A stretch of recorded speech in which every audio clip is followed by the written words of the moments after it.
Hey everybody, this is Tracy here with another edition of A View from Tracy's Point. And today we are here to recap Queen Sugar Season 3, Episode 2, which was titled Of Their Sojourn Here.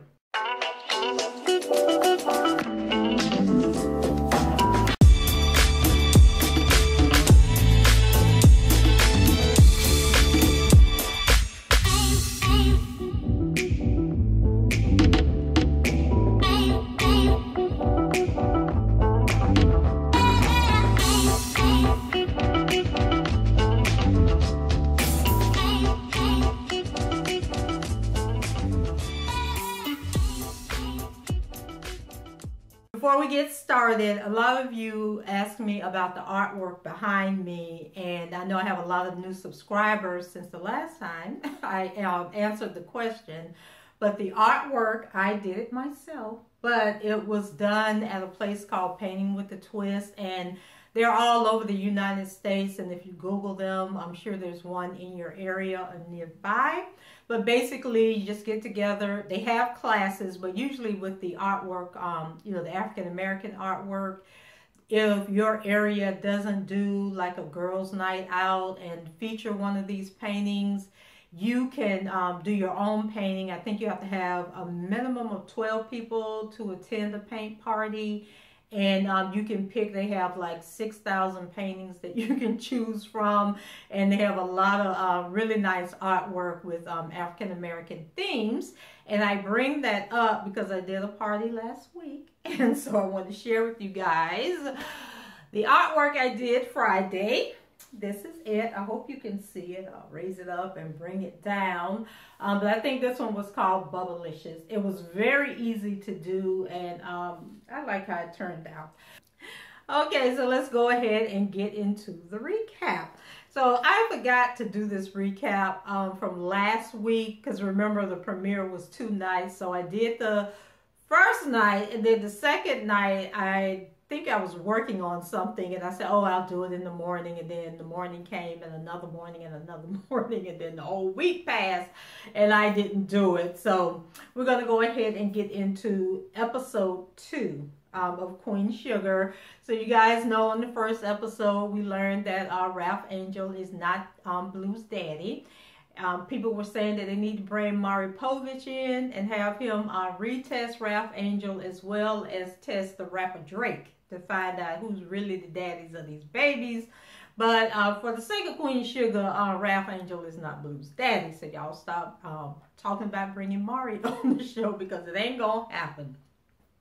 And then we also learned in the first episode that Blue is experiencing some growing pains, and he's feeling himself, and he cutting up and acting up and having to be chastised in public.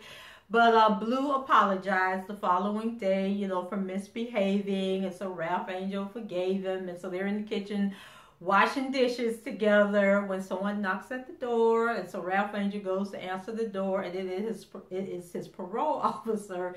And I know that these shows have been shot months ago, but I swear either I be reading the writer's mind or the writers be reading my mind, because I was just asking, what happened to Ralph Angel's parole officer? Like, is Ralph Angel no longer on parole? What's going on? And no sooner did I put that in my recap and put it on my social media, did the parole officer show up on the show. So he shows up, and he wants to let Ralph Angel know that, because he's been doing so good and he's running the farm, that he's going to submit the paperwork to have Ralph Angel released from parole early. And so I think he said that Ralph Angel could be off as early as 3 months. But what he really was there for, that was just the bait to get Ralph Angel. What he's really there for is because he thinks that it'll be a good idea for Ralph Angel to hire some other guys, because it's hard finding these guys jobs when they get out of prison and they're on parole and probation and stuff. So, he tells Ralph Angel, like, if you could hire, some of these guys, give them jobs, give them the opportunity that somebody else gave you, then that'll really work, and I can push this through. And so Ralph Angel, I don't know.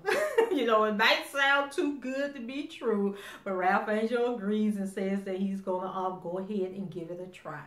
Then we have Nova.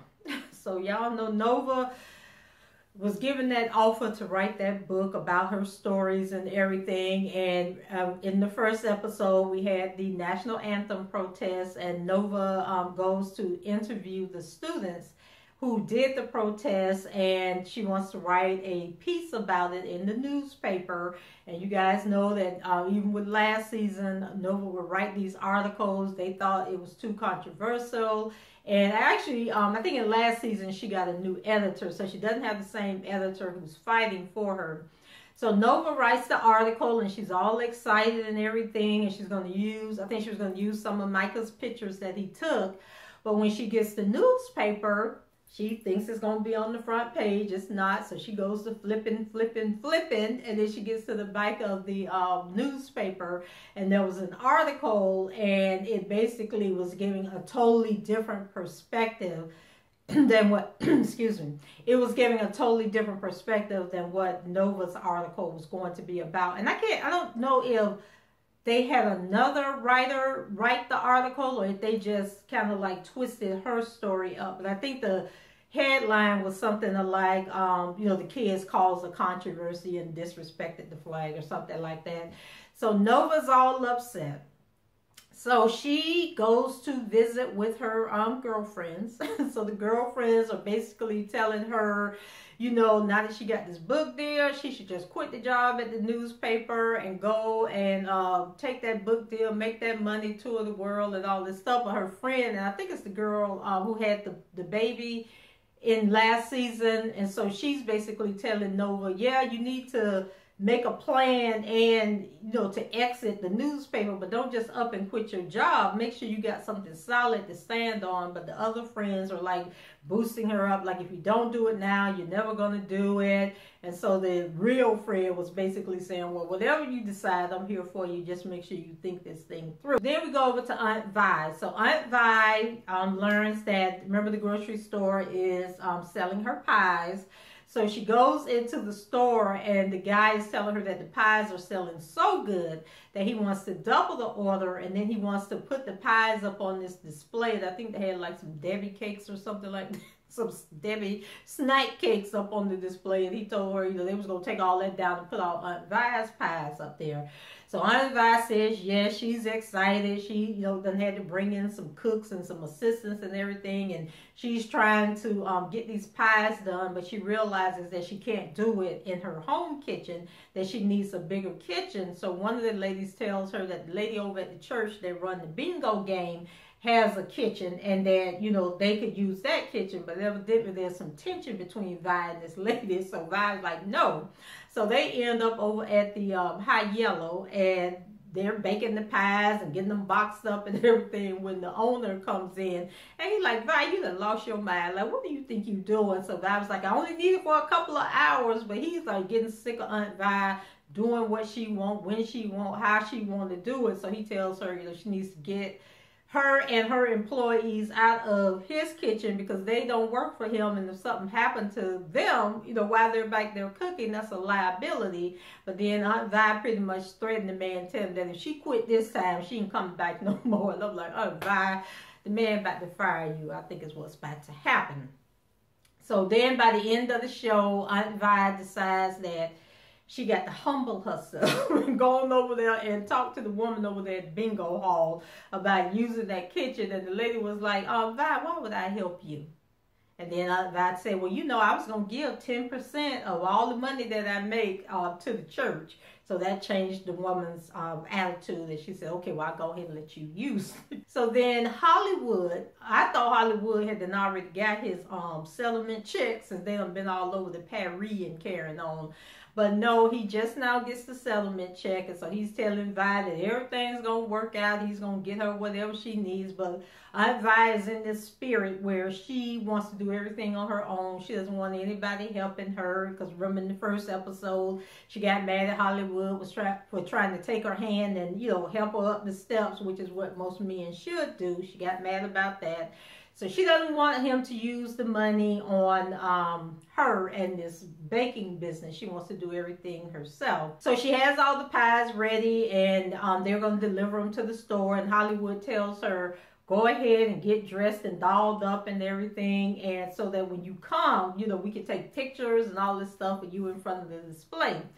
So Aunt Vi does that. So at the end of the show, we have a scene where everybody, the whole family is with Aunt Vi, and they go to the grocery store. But when they get there, the Debbie cakes are still on the display case, and her pies was over in front of the bakery. You know, you go in there. I know we shop at Publix here, and so they have like the bakery section, and then in front of the bakery they may have the showcase. They may have like a stand that they have like cookies or whatever sitting on. So that's where they had Aunt Vi's pies over there. So she was so heartbroken and so devastated. And so the guy came up, and he wasn't the store manager. He was one of the employees, and she was asking, you know, where's the manager? My pie's supposed to be over there on that stand. And so the guy was like, he's gone for the day, but, you know, I can call him. So she said, well, go call him and find out what's going on. So the boy goes to call the manager.